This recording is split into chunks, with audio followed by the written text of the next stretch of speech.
Welcome to Loleventvods. Watch the full game of today's LTA 2025 matchup.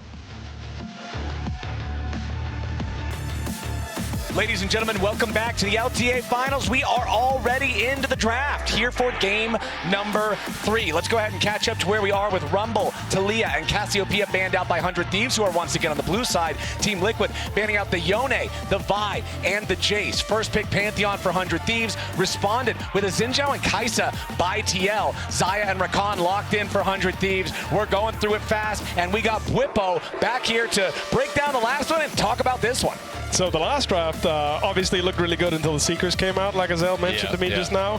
Managed to claw back the game from what looked to be a pretty tough game. Now in this one, they opted into the Pantheon Flex and gets a response with Kai'Sa. I think taking away the Kai'Sa from FBI makes a lot of sense. I mean, you're just taking him off of a comfort pick, and the Xayah Rakan makes even more sense, I think, as a reply. I mean, Xayah Rakan has always been considered really strong into the short-range carries because the huge threat of Rakan is when he gets to press the quickness and then press E on Xayah, whoever is in Xayah's auto attack range will probably die. Yeah, and I mean, we already saw, obviously, Ezreal was played earlier, so it's like there's the two safe AD carries that everyone looks towards, right? It's Xayah, it's Ezreal. Xayah is going to be up and available. Now, from this point, we're obviously assuming it is going to be Pantheon jungle, like 99% chance. I know there has been a couple plays of it in mid and top, but where do you want to see 100 Thieves go from here? I think it's a very straightforward front-to-back team comp with a champion that has a tool to kind of force a fight or force a start on the fight onto the Xin Zhao that isn't Rakan. Because I think if Rakan can hold the quickness for after Xin Zhao's ultimate is used, he can actually be a very good target to go on, because Rakan's biggest strength, outside of the fact that he gets the one-shot whoever with Xayah, is he gets to go in and out very quickly. Yeah. So when he can kind of go into the use his quickness to go into the Xin Zhao's ultimate, he can still pull out, so you can kind of force Xin Zhao to stay in the fight without committing to it, which means Xin Zhao's ultimate loses a lot of value, because if Xayah can actually walk in and kind of burst the Xin Zhao, he'll kind of just pop. So do we think that this is showing that you might be wanting to play Rumble top for TL, because they ban out the Galio as a potential counter? Now my curiosity is, does 100 Thieves actually say, okay, we know you might be going towards Rumble, we're going to ban it? No, I agree with you 100%. Unfortunately, what you missed is that 100 Thieves was locked banning Rumble on blue side this series. Course, no, 100%. Spaced out on it's something that I think that one of the reasons why they're choosing blue side every game is so they have that extra ban and keep slamming it on the Rumble, so they don't have to worry about it at all. But I think the Galio ban is just simply Galio Rise Out just means he wants to play something like a control mage, something scaling that works with Xin Zhao, and then they go for a last pick top lane to make sure the game is stable. I actually think they're going to prioritize trying to get Jax here, maybe, as a lot of teams, when they have Kai'Sa versus Xayah or these kind of matchups, they like the lane swap and put those short range carries into a comfortable position, which is exactly what they decided to do, huh? Look at that. It's almost like he plays this game or something. It's almost like this dude spends a lot of time thinking about and playing League of Legends. You should play League of Legends for a job. As the Jax. I lost it today, but yesterday I was still kicking. You got me, you got me. Oh man, how did you feel? Because you brought out the Garen in this exact matchup. So how do you actually feel about that specific matchup as we saw it hovered? So they're hovering actually a lot of your specials. Yes, I know. It's the champions that I like to play. The Jax is one of the reasons why I don't like banning him, because I feel very confident in these matchups. I like Garen a lot, specifically in the lane swap meta. I wouldn't use Garen as often into Jax if it wasn't a lane swap meta, but his W gives upfront 75% tenacity and 30% damage reduction with a little shield, so he's really good at stopping people from tower diving him, which is why I like Garen as an answer. So we do have the Ornn and the Victor coming through. You were talking about getting an engage tool, 400 Thieves. That's obviously the Ornn. The Asol was banned out earlier in the series, left up here. APA does go towards it. So how do you feel about how both teams have rounded out the draft? I think 100% the most important part about this team composition will be how much freedom the Pantheon will have to play on the side lanes. I think that Aurelion Sol is a huge target for Victor Pantheon and Rakan, because Victor's ultimate actually interrupts channels. So when you drop the Chaos Storm, it will not silence you, but it will interrupt you if you are channeling your, for example, Aurelion Sol's W. So with that reasoning, I think the side lane will be where 100 Thieves has the most comfortable position, because I think an all-out full frontal team fight with Aurelion Sol's mega ultimate coming down will be really hard for 100 Thieves to navigate. All right, as the draft wraps up, I'm going to hit you with the same question I hit you with last time. Who won this draft? Who won this draft? Honestly, I think both drafts are pretty 50-50. I think ultimately gameplay will determine how this game goes, as I see both teams having a very well solid rounded drafts, nothing special or crazy going on. I don't think any team has a particular lead in the lane swap. However, I do think TL is the better team fighting team, and ultimately I don't know if 100 Thieves will be able to find those side lane plays like they want to. That's how they lost last game. It's so interesting to me because TL told me the 100 Thieves is the best team fighting team in the league. There you go. Well, we're about to find the answers out here for ourselves. Thank you very much, Whippo, once again. Thank you very much. Appreciate your insights into the game, into the draft. If 100 Thieves can pull it off, we'll be happy to have you back here for more as we go forward. But Team Liquid would love to not worry about that anymore. A 3-0 here would be quite a statement from them, and they're only a single game away from making it happen. Yep. And while ASOL, maybe not the biggest surprise because it's APA, it is only the second pick of it in any major region so far this year. And if you're talking about all regions, there's only been 2 picks of it. So it is not getting played at all. Yes, obviously they must have suspected from scrims and whatnot that he could be bringing it out, especially as we're getting further on into Fearless. But I'm going to be excited to see how APA is going to perform on this pick. Haven't been seeing much of it. It is phase rush for Quid on the Victor, which is interesting. Feels like definitely a response to the potential, ganks from something like the Xin Zhao and the Acel, which are really just relying on slows, not CC. So feeling like you can kind of just dip and dodge in and out of those fights pretty heavily. I mean, the only way Aurelion Sol is going to hard CC you is if he hits you on the head with the Meteor. Singularity having the slow, Audacious Charge like you're talking about, also just applying that instantly, needing a little bit of extra time to hit with that third Talon strike to guarantee the hard stuff. As it looks like we're going to not see a whole lot of crazy stuff here at level 1. 100 Thieves taking some defensive positioning, wanting to make sure they don't have any crazy level 1s. And yesterday we spoke to Spawn about being here to coach TL in person. So I would like to know what do you think about coaching remotely versus coaching in person? Yeah, I mean, in an ideal world, coaches wouldn't be remote, right? So I think that honestly, it kind of sucks to coach remotely, but I feel like I can still have really positive impact on the team, which is why I do it. In Australia, I've got 2 beautiful boys, a loving partner, so I like to be home and to be able to spend some time with them. And now that it's business time, I jump on a plane, come over and try and win a tournament. Well, thank you to Spawn, and thank you to Dude for doing the interview, showing up. Spawn, since they have arrived, it's the Spawn buff, man. It's just the Spawn diff. 80% win rate's a pretty damn good win rate, man. That's pretty good. And they were a team that people were not expecting a tremendous amount of in the top 4 because they were the only team to drop a game against Esports Astral. They're actually, arguably could have even lost that series, some people felt. And, they struggled a little bit more than we have seen last year, just even up north in the LTA regular split. But TL coming in, looking really strong.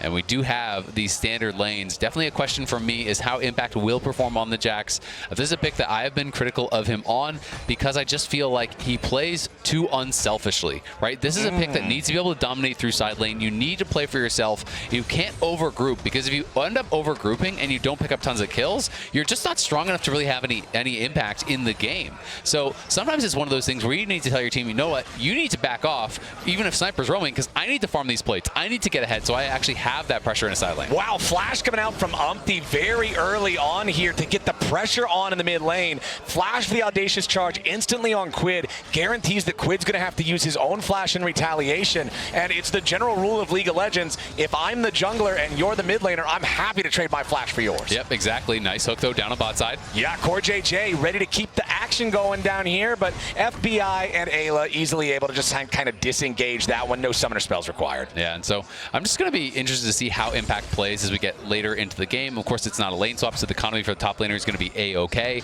I just want to see him playing for himself. I think he can pilot the champion really well in the team fights and whatnot, but wow.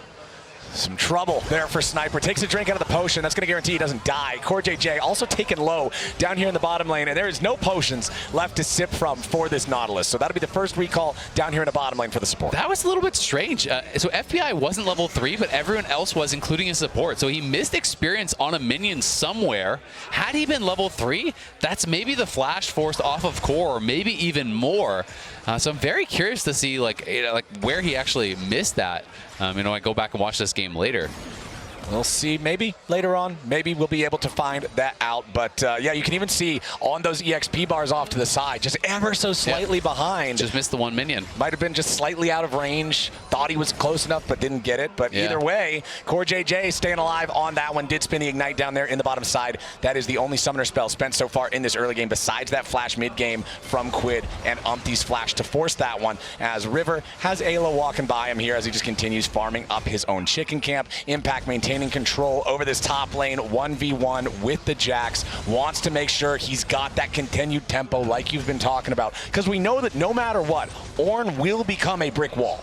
Yeah, exactly. And Ornn just always has value, right? So for Ornn, it's fine to drop waves in group and just be able to, provide that utility for your team, because so much of your utility is really not about even how tanky you are. It's just about the CC that you're actually bringing to be able to start the fights and, set up your teammates for success in that way. Where Jax really has to get super strong, be able to get into the back line and win these fights and put pressure on the AD carry, put pressure on the enemy mid laner without just flopping right after that. And Impact will just continue keeping that pressure on here as you're seeing some pings from the 100 Thieves side up towards the top side of the river. Early grub attempts are the name of the game for so many teams these days, wanting to be there when they spawn, wanting to be there at the 6-minute mark. But of course for 100 Thieves, it does become a little bit more complicated when Sniper has no presence in the lane, when he's very low on mana, when he's low on health. Of course, both top laners still with their teleports ready to go. It's an easy reset. Yeah, exactly. I mean, Impact obviously doing great in this early laning phase, and will be covered here by Umpty. So no chance of getting ganked. They're going to be able to clean up, just go back to base. The tier was built up early in lane from Sniper, though, so he's going to be stacking that up pretty well. Ooh, Jan stepping forward there. Nice use of the supercharger to get away from the grand entrance. Still ends up taking some damage in the trade, but does not suffer the knockup. Yeah, you can see APA, partially because he got that early little gank and Quid had to be a bit more careful, has a much better buy. He was able to farm very effectively, get the lost chapter before he came back to base, and that's always kind of that premium buy that you want. And we'll see Impact can probably get a pretty good chunk on Sniper here. He already had the passive stacked and the grasp charge ready. Meanwhile, back down in bottom lane, FBI and Ayla still keeping the scrap going. Core JJ again down to below 100 HP. He flashes late and FBI cashes in. Nicely done from 100 Thieves. That's such a big confidence boost for 100 Thieves as well. The bot lane has been on the losing side of a lot of these trades. We're going to have another scrap here over with Umpty. Yeah, Umpty versus River, but APA is coming in first to help out his jungler. Meanwhile, topside, that 1v1 is breaking out. Umpty down to 150 HP, and River should be able to finish him off with one more shot of the spear. Jumps back in, and River's got another one for his side. It's 2-0 100 Thieves in the first 6 minutes. And they're going to have Prio around the grubs, and FBI's not done. FBI chasing after Jan, but he does not have the resources to really get anything more from that chase. Sniper versus Impact. The trading looking much more even at the same time up here in top lane too. Early game looking good for 100. It's really looking good. And I mean, I just think it's so important to get FBI going. Jan and Core have been immense for TL. They have been so good. And you can't allow Jan to just always be running this series. FBI and Ayla have been incredible 400 Thieves in all of their success. It really has been, I think, such a step up for their team. Ayla individually just playing so well this split, I feel like. One of the best supports in the league easily. And FBI really showing his value as a super consistent carry, has brought that extra threat. So getting him ahead early here, getting that first blood on him, is going to be so important to their success in the 5v5s. I mean, it's what we saw last game when Team Liquid was able to come back, like looking at just the effect that Jan and Core had on the game, looking at the KDAs like we did. I even got the math wrong, and they were still OP in that game for how much they were contributing, how much they were affecting, and how much they were carrying the fights. And we know that FBI and Ayla can do the same type of thing. FBI just being this absolute foundational element to good team fighting, good play, the ability to guarantee that your AD carry is going to be relevant whatever the state of the game. And I mean, I feel like FBI, he's not as flashy as some of the other guys who have been considered the best ADs in the league, but one of the things that he is incredibly consistent. And when you think about what do I want from an AD carry, generally the things that people are going to talk about, you want them to have really good positioning and get a lot of damage. Those are kind of like the two things, right? Because you can't afford to die, but you still need to be able to be pumping out the damage. You can't just sit in the back and do nothing. And FBI always does exactly that. Like, he's always in a good spot. He's always positioning well. He's getting out the maximum amount of damage that he possibly can. And he's very, very consistent with that. You know, I think maybe some of the arguments are that he doesn't have as big of a kind of like a flashy outplay type thing as maybe a Yawn, but I think he's super strong. 2v2 here on the bot side as Yawn and Core JJ want to keep Sniper and River away from the tier 1 turret as multiple waves are crashing into it. Umpty's ready to back up his squad to make sure that they don't get collapsed on by 100 Thieves first. Flashing in for the 3 talent strike. A little bit more damage on Sniper is going to be enough, and Team Liquid get the first kill in the 3v3. 100 Thieves are ready to respond with one of their own, but APA's made his way down, and River's out of the picture. Quid can't get anything back onto Yawn, and Team Liquid's going to come out on top in that one. 100 Thieves at least take the consolation prize of being the first team to 3, so they'll get the Feat of Warfare. Yeah, they're going to get the Feat of Warfare, but still good things happening here for TL. Sniper, like you said, in that top lane had started to trade pretty evenly against Impact, but then he gets completely zoned off from that bot lane tower. APA gets a shutdown, which is massive, and he's been hitting a couple ultimates, which is giving that Stardust accelerated even more. We can watch this one more time as they just step forward very confidently, knowing that is coming in behind him. Yes, Victor is missing, but Asol matches the roam very effectively because of that W. You can get down here quite quick, and Sniper obviously flashing back out to safety, trying to get time for that ulti, but just does not survive. Quid arrives, trying to fight away from where APA is, but as he gets knocked up, you can see the chain CC there, hook into the Asol ulti, stuns him up, more backfighting. Back into live, it's problems for Umpty as River guarantees no way out, and FBI's taking the kill on it. Nicely done from Ayla and FBI, kind of talking about what Whippo was hinting at in draft. If Xayah and Rakan are next to each other and Rakan gets you caught up in the quickness, there's no way to escape Xayah's damage, and it's easy for FBI to get another kill. Yeah, exactly, and that was a needed kill, right? Because if you're going to swap the lanes and you're going to send your Orin down towards bot and he gets fully zoned off the tower, well, then you need to be getting something out of it on the top side, because that is what you sacrificed for. You sacrificed to set up your Xayah for success, so they're able to get that payoff. 500 gold lead now for FBI. He's picked up the 2 kills, and he is feeling good. You love to see it for 100 Thieves. They want to make sure that they can still have a chance to get the opportunity to go play in first stand, to go to Korea. Sniper didn't mean it as a sarcastic answer when he said quick 3-0. Now he doesn't want it to be a quick 3-0, because that would mean a Team Liquid win in this series, and they have just struggled so far. Game number 1 being the absolute wash, as Team Liquid never really struggled. Game number 2, the Thieves showed us they have what it takes. They were running the show for the first 18 minutes, but then they fumbled when it really came down to it, and TL fought their way back in. Now Core and Yawn versus Ayla and FBI up here on the top side. Ayla and FBI still thinking about the extended trade, but they got to be careful. Umpty is also here. He's hanging around the grub pit, but you got to remember that River is always a threat here on the Pantheon. He does not have the Grand Starfall right now, but once that's available, any fight can quickly become a disadvantage for Team Liquid. Yep. Got to be really careful about that. That's something Bobo was talking about as well. The ability to kind of put that pressure on the side lanes and have that reinforcement coming through, making things really tough. And expectation versus reality, I think, is such an interesting conversation for 100 Thieves. When we talk back to last year, the expectations were that this team was not really going to be top of the table. Maybe they could kind of improve throughout the year, but they improved so much quicker than people expected. They were able to make it all the way to Worlds against expectation, and I think the same thing is true this year as well. Coming into the beginning of the season, they had gotten so much better, but I still don't think people thought they were ready to be able to take down FlyQuest. They're able to do that, and this is a team that just is impressing me so much week after week, year after year with their growth.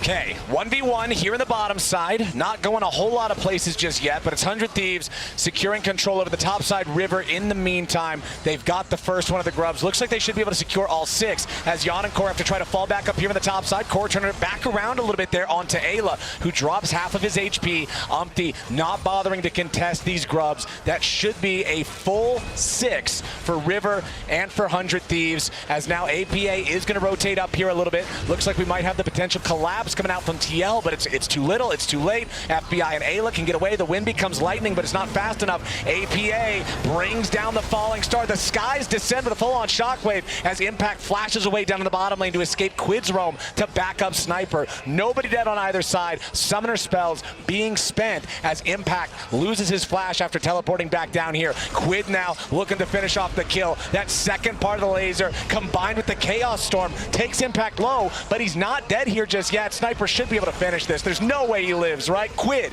guarantees. Yeah, Sniper just didn't want to take the kill. He wanted to give it over to Quid, so that's why he's delaying there. But Impact was trying to cut the wave. We're back to live, and APA's in trouble. This is a big problem for APA. The Aurelian Soul has no way out of these types of situations. It's another kill for 100 Thieves. 6-2, 1,500 gold ahead. And Nate Shot co-streaming today. He's going to be happy about that. A couple big plays, 400 Thieves across the map. Yes, FBI had to spend his ulti up on top side, but it was for the empowered ultimate that APA had been building towards for so long. Then they find this play on bot side. They get the kill, and they're able to donate it to Quid, which is so big for them. Quid has been such a star for the 100 Thieves team. Having him and FBI both set up for success is going to mean good things for the 5v5. Now I'm curious what this next Drake fight is going to look like if we get a fight at all. The first one was secured by TL, and now it looks like the second one is once again going to go their way. A lot of resources were spent by 100 Thieves to get the advantages they did, to win the fights that they did. Only the quickness on Ayla really available in terms of ultimates right now, so they don't want to overextend for what's really just the second dragon of the game. Yeah. Not that big of a deal. It's Isaac, it's the again. third game in a row. It's an Ocean Soul. I mean, even the bias is crazy. Another Ocean for Team Liquid? Come on, freak. That is definitely some kind of omen. We'll see if it's good enough of one for 100 Thieves to keep the series going as River steps forward, finds a little bit of damage onto Core JJ, and Umpty's ready to try to reinforce it, but Umpty jumps into his own demise. APA ready to back up the squad, needs more damage though. Ayla's not going to burn all the way down until Yawn flies in with the Acathian Rain to get the last bit of damage. Core JJ with a dredge line to try to escape from Quid. Breath of Light from APA, slowing down the enemy mid laner. Quid gets his kill, but now he's got to try to get away. You don't want to make it a one-for-one trade just for the enemy support. Yawn wanted to get that last bit of damage. He uses his flash to try to do it, but it will not succeed. The cleanse to try to escape from River, but River gets another one. 100 Thieves are absolutely smacking Team Liquid around. Yeah, they're going huge and up in topside. Sniper keeping himself alive in the 1v1 against the Jax, and this is exactly what you were talking about. It's fine if he goes down a little bit. It's fine if he's down 15 farm and he's just making it even here in the trades. His only goal is to neutralize. The rest of the team's winning. Exactly. The rest of the team is winning hard, so you do not need to play risky up here on the top side, playing Ornn and the Jax. Just farm, just don't die, keep him off the tower. That is your job. And Yawn there, I wonder if it was a situation where he flashed in to try to get auto Q, but then wasn't in range for the Q or something like that, because that looks weird to me. The flash for the one auto, he wasn't really that close to actually killing off Quid. It ends up costing him big time because APA decides, you know what, I got to stay around. I got to try to back up Yawn. They both get chased down. They both die. It's a double kill for River, and that really hurts TL's chances in this one. Big early game from 100 Thieves, even more successful than the one we saw last game. In game number 2, I remember mentioning how 16 minutes into the game with the Herald spawning and 100 Thieves taking control of it, they were up 2,000 gold. Now here in game number 3, they're up 3,500. Nearly twice the lead, but now Quid is in some danger. Core JJ and Yawn have found the pincer attack on him. Impact's ready to back it up there with a counter strike, and the shutdown gold goes over to the Jax. Meanwhile, 100 Thieves taking the tier 1 turret over in mid. Yeah, and they got 6 grubs off the back of that too, so they have the feats of warfare. They get that tower mid. They're able to give even more gold to FBI. It was Jax who claimed the kill up on top side, so Yawn is going to be 1,000 gold down right now. Nearly a 2K lead, 1.7K for River is an enormous advantage, but there's going to be a lot of pressure on Impact to have that side lane pressure now because he has been gifted that kill. He's been farming heavily. I like that he's not just over grouping and kind of panicking and trying to help out the team. He needs to play for himself. He needs to be that threat in the side lane. Do things like, you know, get towards those towers, draw multiple members so you can get plays on the other side of the map. He needs to get a solo kill, you know, open up opportunities to then TP in and make something happen. Those are the kind of plays they really need from their Jax to try to claw their way back. Sniper face checking into the brush here. Core, Yawn, and APA all waiting for him. Sniper making a lot of distance, trying to get away from this one, but APA has that full breath of light. He will never stop until he chooses to, but he gets stunned over the wall by River. Follow-up from Ayla is beautiful, and 100 Thieves have already made it an even trade. It's about to be a bonus as Umpty drops, and Quid gets the money. Now FBI needs even more. He flashes forward right onto Yawn, goes into the aggressive Featherstorm, and the Kaisa is all the way back underneath the tier 1 turret. Core JJ has to Spider-Man away, and 100 Thieves are seriously in their groove now. They absolutely are, but a big sidestep from Jan keeps him alive there, and Impact is taking the tower in mid. They're going to try to trade back for even more because they have 6 grubs. They're charging the Herald down here in the bot side, and FBI might even drive it into the tier 2 to get all of the little Void Mites spawning up. They want to make sure they're continually trading up from this advantageous position. And he even Grand Theft Auto runs over all the minions to guarantee the extra gold from that, making sure he's maximizing that econ as FBI now hit by the ultimate from Core JJ, Impact. but the depth charge doesn't matter a whole lot just yet. Impact needs to get something here. FBI with no ulti. Remember, he already used that and the flash so and the TP could be a donation. The TP from Sniper was not it. He tries to jump in thinking maybe there's an angle, but that had to have been a miscommunication because FBI with no resources has no way to get out. And here is the punish on that aggressive look that FBI had. He had been playing a picture-perfect game up to that point. Tries to go for the big play on Jan with the flash, with the ulti committed, ends up getting nothing for it, and Liquid are the ones able to find an angle to get the shutdown. Sniper says, you know, I got to get in there, try to defend my carry, ends up giving over his life as well.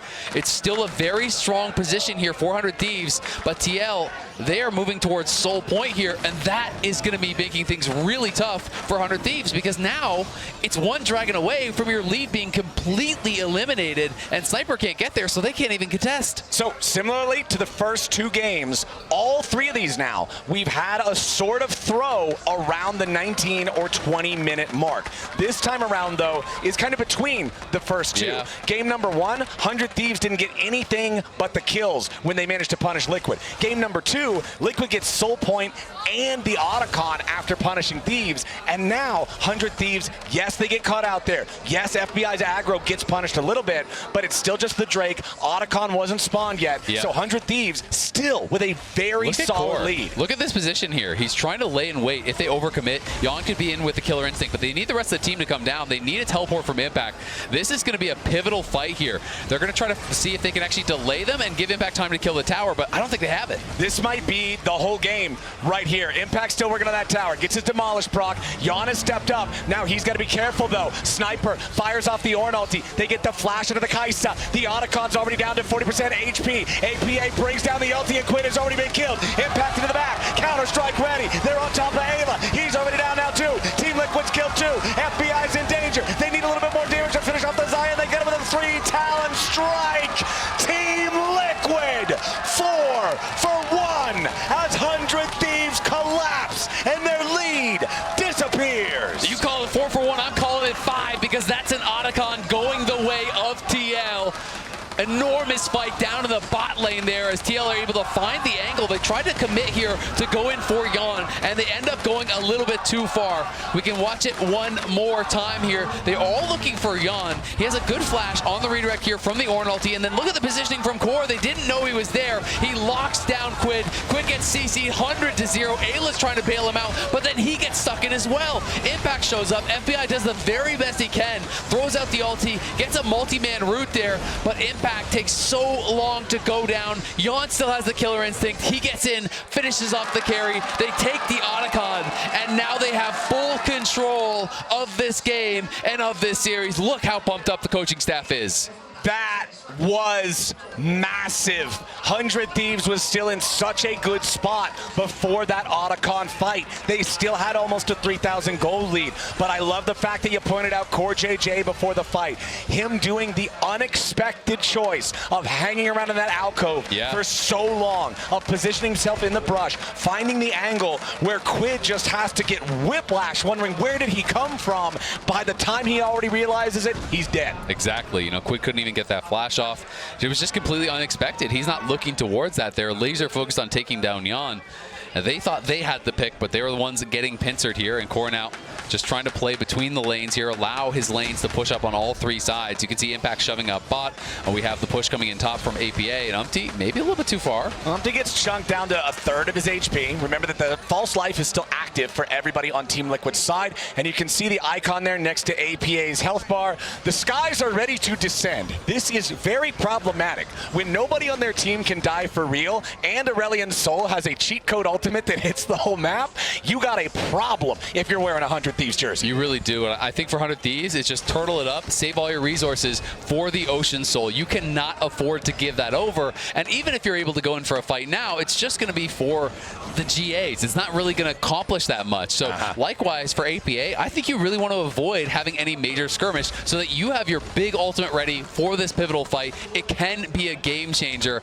And I think it's a fight that 100 Thieves almost have to win or the series is done. And it's another Ocean Soul. It's another one of these things that then proceeds to feel so suffocating because like you talked about all the way back in the first game, it just would give Team Liquid infinite Baron poke. Start it up, dare your opponents to come answer you. If it doesn't work and you get smacked around a little bit, oh well, lean back against the ropes, take a breather, get right back into the ring and start swinging again. Exactly, and that's what they're going to be looking for. You can already see TL is out on the map trying to set up their vision here, down here, where the game will be decided. Both teams are going to have a laser focus on this fight, knowing that it's all going to come down to this. The item completions we have to be tracking pretty even overall on both sides. So important to note, Yon's still without his flash. However, it's going to come up 6 seconds after the Drake spawns. That is a very important summoner spell timer. That's one that you know Team Liquid is going to want to wait that extra little bit of time on. And Liquid are just trying to pull them apart across the map here. APA pushing in bot, so FBI is saying, do I go down and answer that? I guess I can't, so you're just going to have to bleed out that wave. Sniper is glued up towards the top side with Impact, and now they're trying to move in as they see the TL members answering the wave mid. They can move in, clear out some vision, and try to have the proper preparation for this fight. All right, 100 Thieves with control over the bot side river. The Drake is alive. Team Liquid trying to put themselves in a spot where they're ready to contest it, but they have to be careful still. Also worth pointing out right now, the largest individual gold lead in the game is Impact. Core JJ is up in the top side. And Yon, they're going to look for a potential Baron sneak. I think they're just going to try to two-man Baron right now on spawn. They're going to be going for this, and this is not going to be on the mind of 100 Thieves at all. Yes, Everyone's missing. Yes, it was. They just blue trinketed it. That's huge. They just threw the Scryer's trinket into the Baron pit. They saw what Team Liquid was up to. They knew that this kind of a sneak is the type of thing that Team Liquid would go for. Meanwhile, they're leaving River on the Drake. He's going to attempt to take that one for himself, and so Team Liquid pulls the trigger. They want to go in on 100 Thieves. 3v3 in the mid lane is not going the way of Team Liquid. Now APA is coming in to try to fight. Dragon versus Dragon, going in after River. The skies descend. The Ocean Drake is already claimed by 100 Thieves, and River kills off APA. Team Liquid with a big counter strike on the 3 targets. FBI's up into the air, flashing away to try to survive, but Yon's into the back landing with a killer instinct into the Acadian rain. Everybody's dying on 100 Thieves. They gotta be careful now. Team Liquid cutting them down. River looking to make the hero moment, but it will not happen. A quadra kill for Yon. The Kaisa, when they need him most, shows up again.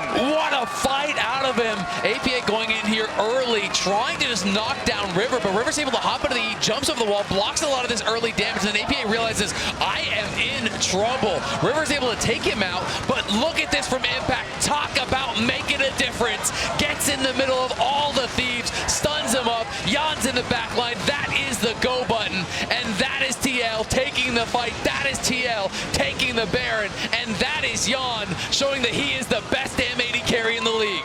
Huge stuff from Yon and Impact in particular. The coaching staff absolutely ballistic for Team Liquid as they realize, oh my God, APA letting 100 Thieves know, embracing the Brazilian passion of taunting your opponents, not just in the chat, but in real life on the stage.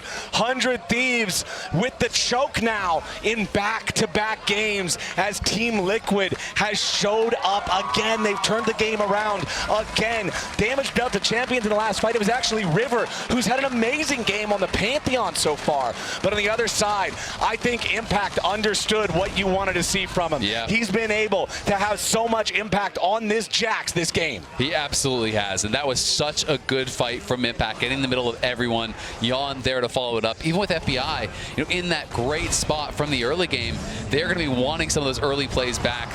All right, Impact could be in some danger. Sniper's got him slowed down, But locked look up at the for a map. little while. They're going to lose their base. This is the problem. They're pushing in bot, they're pushing in mid, and they can't defend here. They're overcommitting. Yeah, 100 Thieves are full sending it after impact. Yes, they are going to kill him. Jax cannot survive all the way through this. Mid lane, at least, the tier 3 turret's hanging on for now. Quid and Ayla have enough wave clear to keep that one going, but the tier 2 has collapsed down in the bottom lane. APA and Umpty ready to force another wave into this tier 3 now as the next wave is ready back in mid. They know there's not enough HP to defend it. Yeah, and that's going to be really tough. I mean, if you can lose just the one tower for it, then maybe it starts to feel worthwhile. But I guess the other side of the coin is if you make the call, hey, we can't defend anyway, then just overcommit to one side, send your extra members there, try to kill them off, and then regroup in base and hope you can make something happen here. They're going to look. Oh, River wanted that grand starfall into APA, but he can use the astral flight to get away in time as River and Ayla are ready to move forward and retake their own jungle. Force Team Liquid back. TL cannot afford to continue their aggressive positioning when they're still down a man for the next 5 seconds. Yep, going to be tough. 400 Ds, you are up against it. It's a 6,000 gold lead nearly, and they're still on soul point. So you have to fight that. You have to deny that, or I don't think you have a real chance in the game. Yondo just taking away everything he can. He's level 16 as an AD carry here, up above both of the 100 Thieves soul laners. They're going for a teleport, and they're caught. They want to make the play on Quid. Core JJ coming around with the depth charge. Impact splitting the aggro over onto FPI at the same time, and Zai is first to die. APA is low, but is it even going to matter? Stays alive with the breath of light as Quid drops next. Team Liquid have crushed 3 of them. That should just be the end of the game right there, right now. Every single analyst on the desk predicted a full 5 games one way or the other. Both teams looked ready to go at the start of the day, but Team Liquid is built different on the Nexus turrets now as Sniper and River scramble to try to defend, but a Pantheon alone will not do it. Team Liquid ace them again. They will clean sweep 100 Thieves out of this. They are your split 1 LTA winners, and they are going to first stand in Korea. Don't call it a comeback. They've been here for years. The 3rd straight finals, 2 of them won by this squad.